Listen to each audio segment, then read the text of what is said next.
माया किसे कहते हैं, ये प्रश्न है तो उत्तर है कि जो है नहीं पर दिखाई पड़े, जो है नहीं, जो हो ना पर दिखे। जैसे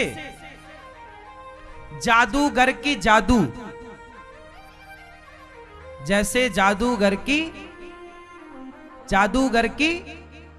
जादू, जादूगर क्या करता है कि मिनटों में सब कुछ नोट ही नोट बना देगा, रस्सी का सांप बना देगा, आदमी को गायब कर देगा। उसकी जादू बिल्कुल दिखती, अच्छा ऐसा हो गया, लेकिन जैसा दिखता है वैसा होता नहीं है। बताओ, जैसा दिखता है वैसा यदि वो कर लेता तो वो भगवान नहीं हो जाता, वो जादूगर थोड़ी रहता। अब बहुत सारे जादूगर जादू से रुपया बना लेते हैं, रुपया। तो जादूगर ही रुपया बना ले तो रिजर्व बैंक की क्या जरूरत है? हाँ या ना? लेकिन जादूगर बना लेता है, जादूगर रस्सी का सांप बना लेता है। लेकिन वो क्या है, सही है या नहीं? जादूगर की जादू दिखती तो बिल्कुल सही है, दिखती होती तो है, होती जैसी दिखती तो है, पर होती सच जैसी दिख रही है, बट सच। हाँ या ना? माया किसे कहते हैं? जैसे शाम के 6 बज रहे हैं, सूर्य अस्ताचल की ओर है कि तभी आपकी नजर रस्सी में पड़ी और धुंधला धुंधला आपको दिखा, आपको लगा सांप है। आपने रस्सी को क्या मान लिया? है क्या? जोर से, है क्या? लेकिन आपको चूंकि अंधेरा था, क्लियर दिखाई नहीं पड़ा, तो आपने क्या मान लिया? सांप है। रस्सी और समझ रहे हो सांप, यही है माया। देखो, अच्छा ये बताओ, रस्सी में सांप क्यों समझा आप लोगों ने? आप बताओ, रस्सी में आपको सांप की भ्रांति क्यों हुई, सांप की गलतफहमी क्यों हुई? अभी बताया हूं, ध्यान से सुना होगा शब्द तो याद करो, क्यों हुई? इसका मतलब ध्यान से सुन नहीं रहे हैं आप लोग। क्योंकि अंधेरा था, प्रॉपर प्रकाश होता तो आपको रस्सी में रस्सी दिखाई पड़ती, सांप नहीं। लेकिन चूंकि धुंधला था, धुंधला धुंधला, सूर्य अस्ताचल की ओर था ना, तो बिल्कुल ना उसे अंधेरा कहेंगे ना उसे उजेला कहेंगे। तो वो क्या था? वो जो धुंधला धुंधला समय था ना अस्ताचल का, ना तुम्हें सही पूरा दिख रहा है, ना आप ये कह सकते कि हमें नहीं दिख रहा है, और ना तो अभी आप ये कह सकते कि दिख तो रहा है पर क्लियर नहीं है। वही है, दिख तो रहा है पर क्लियर नहीं है, वही है माया, यही है माया। उसी माया के कारण, उसी अंधेरे के कारण आपने रस्सी को सांप समझ लिया। उसी तरह ये संसार क्या आपका है, अपना है? उत्तर दो। क्या ये संसार अपना है? क्या परिवार अपना है? क्या आपका क्या है? बच्चे किसके हैं फिर? आपके हैं? बच्चे आपके हैं? हाँ। और अभी क्या बोल रहे थे? अपना कुछ नहीं है। और अब भी बात आई तो नहीं, हमारी बच्चे हैं, आप चेक करा लो।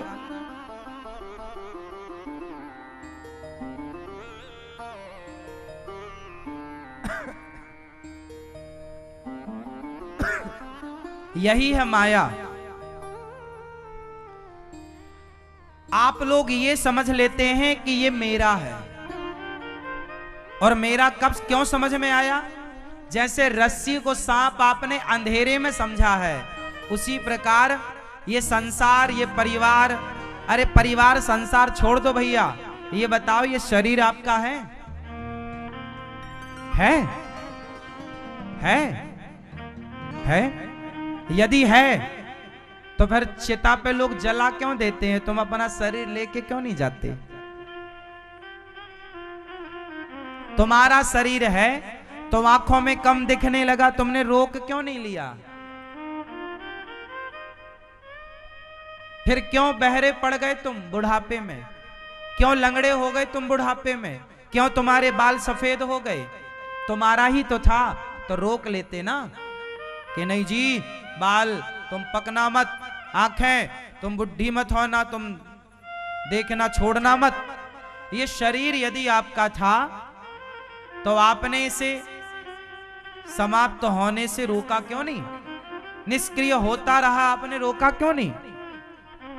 इसका मतलब ये शरीर आपका धीरे धीरे आपका शरीर आपको छोड़ रहा है। लड़कपन छूट गया तो जवानी का शरीर मिल गया, जवानी का शरीर छूटेगा तो बुढ़ापे का प्रवेश होगा, बुढ़ापे में आप प्रवेश होंगे, और बुढ़ापा छूटेगा तो सीधा जर्जरता आएगी, और जर्जरता छूटेगी तो सीधा खत्म।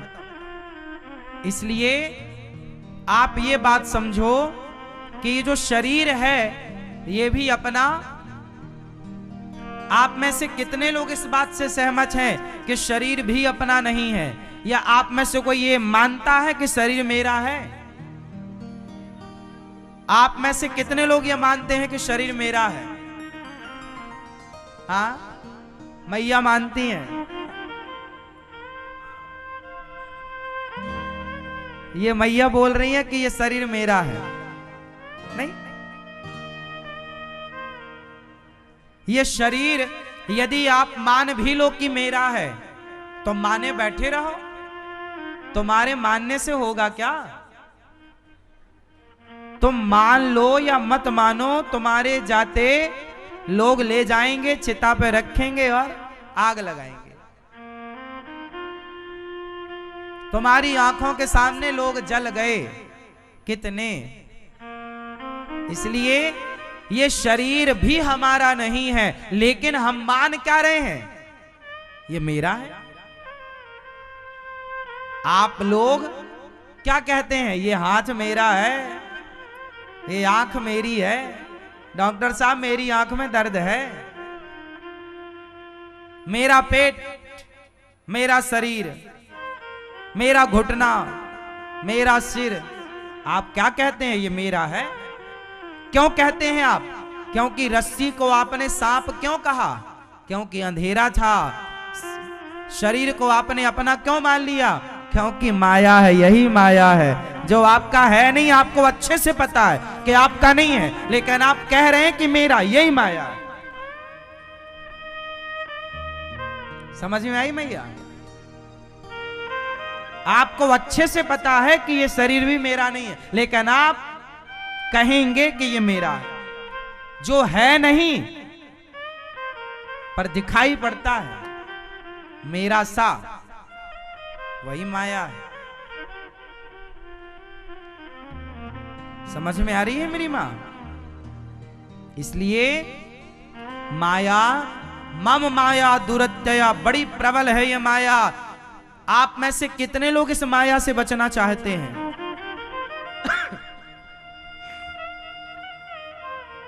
कितने लोग बचना चाहते हैं? तो इसका उपाय क्या है? अब इसका उपाय आप बताओ।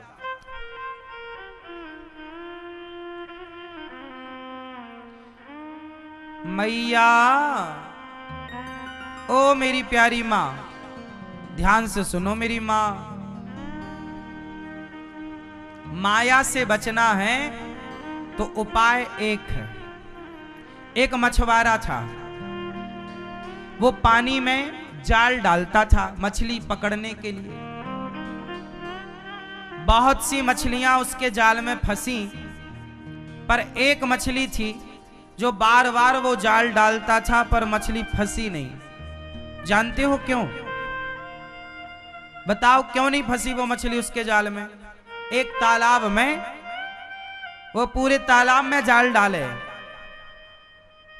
लेकिन फिर भी वो मछली नहीं फंसी। एक मछली, बार बार उसके जाल डालने पर भी वो मछली नहीं फंसी।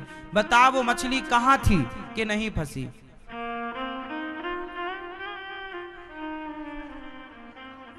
जो मछली मछुआरे से दूर थी वो तो फंस गई, लेकिन वो मछली बड़ी समझदार थी। वो जानती थी कि मछुआरा आएगा तो जाल अपने से दूर डालेगा, इसलिए वो दौड़कर मछली उसके पास आ जाती, और जब वो जाल डालता तो जाल दूर डालता। मछुआरा जहां खड़ा होता उसके आसपास वो रही आती। तो जो मछली मछुआरे के चरणों का आश्रय लेती है वो बच जाती है। उसी तरह मछुआरा है भगवान, जो माया का जाल डाल के सबको फंसा रहा है, लेकिन जो उस परमात्मा की शरण में है वो माया के जाल से बच जाएगा। तो भगवान माया का जाल देखो सब पर पड़ा है, माया के जाल से वही बचेंगे जो भगवान की शरण में रहेंगे। चतुर मछली बच गई। ऐसे चतुर कौन है? जो भगवान की शरण में हैं उन्हें आप चतुर मानो, और जो भगवान की शरण में नहीं है उन्हें आप महामूर्ख मानो। वो बने बड़े कितने भी होशियार हों, पर वो बहुत बड़े मूर्ख हैं जो भगवान से दूर हैं। वो बहुत समझदार हैं जो भगवान के करीब हैं।